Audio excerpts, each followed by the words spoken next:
All right, let's move into our expansion valve system. We have several kinds of expansion valves that you can find under the hood of your vehicles. This is the system that you would find on an older truck. This is what they call a 90-degree expansion valve. This one happens to be internally equalizing. This one's externally. And what do I mean by that? This particular tube right here has a little coil on it. Sometimes it's a bulb. This particular coil has a charge of refrigerant in it, not related to the refrigerant in our system. It's sitting here right now with a charge of refrigerant in it. Underneath this silver disc, you'll find a diaphragm. And as the temperature changes, our relationship on our pressure and the refrigerant in this line will cause a needle valve to open and close. This tube, or this little bulb, is connected to the outgoing line of our evaporator. And we use this cork sticky insulating tape. The reason we insulate that bulb is we do not want it to be sensing the under the dash temperatures or engine firewall temperatures. We want it to only sense the temperature of refrigerant. So in other words, as the evaporator starts to warm up, it will cause the driver to start getting warm, so you want to put more refrigerant in. So it'll rise up and allow more refrigerant to flow in. If it gets to where the evaporator is getting too cold, it'll decrease the pressure and cause the needle valve to close back up. I mentioned this one's externally equalizing. Often on the outgoing line of the evaporator there is a port. This screws into that port, so it tests temperature and pressure on this particular one. This one does temperature only. But one of the difficulties with this system is if this tube gets kinked or damaged or leaks, it's no good. And because it's sticking out there, it can be easily bumped by the technician, can be bumped, rubbed, anything like that. So these were eventually phased out. One thing to note on these systems, where this diaphragm sits on top of that plunger, there is a seal to keep that refrigerant in. Unfortunately, like any moving part with a sealed gas behind it, it slowly loses that charge. So instead of that opening all the way, which would be about 0.008 of an inch, now it's only going to go 0.006. Now it's going to go 0.004. And eventually when it loses the charge, it's just going to shut off, which will cause some significant pressure changes on your gauge set. And on occasion, they can stick wide open, which will also give you high side on your low pressure and high on your high side. So to resolve the situation with these funny looking tubes, we came out with a block valve. Both of these do exactly the same job. The advantage to this one is it's almost driver proof.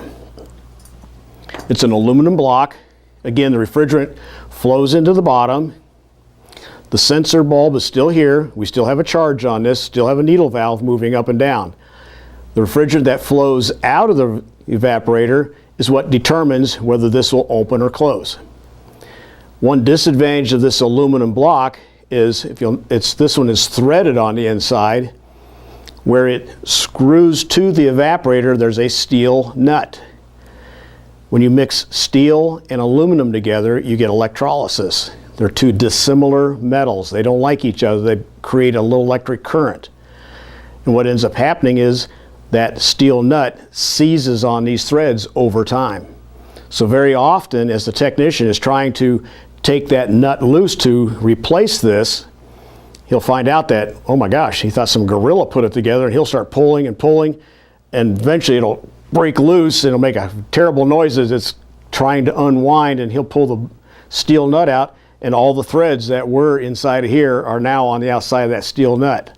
So it's totally destroyed that. Often, again, the tube coming from the evaporator is aluminum. The steel nut around it can electrolysis to that, and as they try to untighten it, it'll twist the tube to a point.